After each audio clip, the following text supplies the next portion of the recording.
Berlin के पश्चिमी छोर पर स्थित ऊटे बॉयनहॉफ के बगीचे में लगा फील्ड मैपल का ये पेड़ कीड़ों और परिंदों का घर भी है।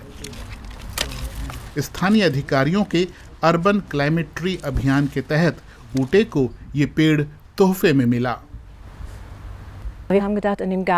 हमें लगा कि बागीचे में एक और पेड़ आ सकता है, इससे ये ज्यादा हरा भरा भी दिखेगा। इसीलिए हमें ये अर्बन क्लाइमेट ट्री वाला आइडिया पसंद आया।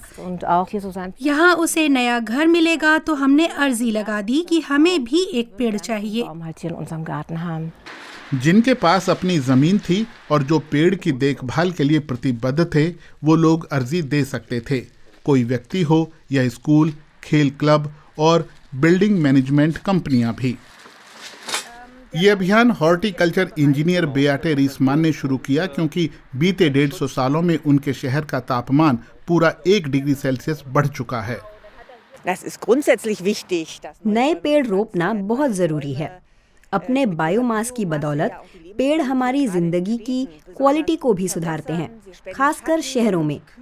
वे छाया देते हैं और ठंडक पहुंचाते हैं और चिड़ियों और कीट पतंगों का ठिकाना बनते हैं। इसलिए शहरों को गर्म होने से बचाने के लिए ऐसी जगहें होना बहुत जरूरी है।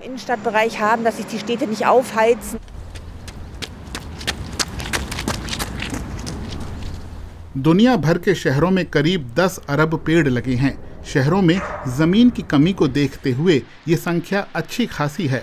सूखा हो या सड़कों और अपार्टमेंट का निर्माण, बहुत सी वजहों से पेड़ों को उनकी जगह से हटाया जाता है। हमारा अगला पड़ाव बर्लिन का उत्तरी किनारा है, जहां ट्री प्लांटिंग एसोसिएशन के वॉलंटियर असंभव को संभव बनाने में जुटे हैं। लीच फील्ड के तौर पर काम आ चुकी जमीन पर वो 10 साल से पेड़ लगा रहे हैं। यहाँ के फॉरेस्ट वार्डन माइक क्रात्स अक्सर यहाँ आते रहते हैं और सॉइल डिग्रेडेशन जैसे मामलों के विशेषज्ञ हैं। 19वीं सदी के आखिर में ये इलाका उत्तरी बर्लिन के तमाम सीवेज का डंपिंग ग्राउंड हुआ करता था।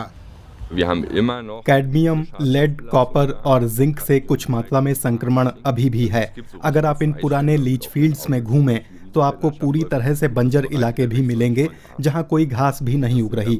ऐसा सीवेज की अधिकता की वजह से हुआ है। हालांकि सबसे गंभीर समस्या मिट्टी की पानी रोकने की क्षमता से जुड़ी है। यहाँ उगने वाले पेड़ पौधों के लिए मजबूत बने रहना और खराब मौसम में टिके रहना जरूरी है। गोट विलोज, यूरोपियन व्हाइट एल्म्स और चेकर वृक्ष कम पानी में भी टिक जाते हैं। रोपने से पहले कुछ पौधों को पोषक तत्वों से भरपूर काई के घोल में डुबोना पड़ता है, लेकिन सिर्फ इतना करना काफी नहीं है। हम लोग 3 साल अपने पेड़ों को मॉनिटर करते हैं। कभी कभार घास गर्मियों में काफी ऊंची उगाती है, जैसे सवाना ग्रासलैंड्स में। ये घास हमारे पौधों से धूप और पानी छीन लेती है, इसलिए हम उसे काट देते हैं। फॉरेस्टर पानी के विशाल टैंक मुहैया कराते हैं। फिर हम टीम बनाकर जंगल में जाते हैं पानी के कैन्स के साथ। ये अजीब लग सकता है, लेकिन ये कोशिश रंग लाती है। दुनिया भर के शहरों में आपको अलग अलग तरह के पेड़ दिखते हैं। बर्लिन में हर निवासी के लिए 41 वर्ग मीटर का वुडलैंड उपलब्ध है, जबकि दिल्ली में ये आंकड़ा 9 वर्ग मीटर है। बर्लिन वासी अपने घर को हरा भरा रखना चाहते हैं। मैं इसमें इसलिए शामिल हुआ क्योंकि भारत में हम ये काम करते थे। हमारी एक छोटी सी कम्युनिटी थी और हम हर साल स्वतंत्रता दिवस पर वृक्षारोपण करते थे। मुझे वही एहसास यहाँ भी हुआ। 1-1.5 साल पहले बर्लिन आने पर ऐसा ही कुछ खोज रहा था। ये काम बहुत ही अच्छा है, कुदरत के लिए भी। और एक बार आप करने लगते हैं तो लगता है कुछ हासिल किया, अच्छा लगता है। पेड़ की सबसे टिकाऊ देखभाल वही है जब लोगों का उसके साथ एक रिश्ता बन जाता है। उधर शहर के पश्चिमी हिस्से में फुक्स परिवार को आज अपना अर्बन क्लाइमेट पेड़ मिल रहा है।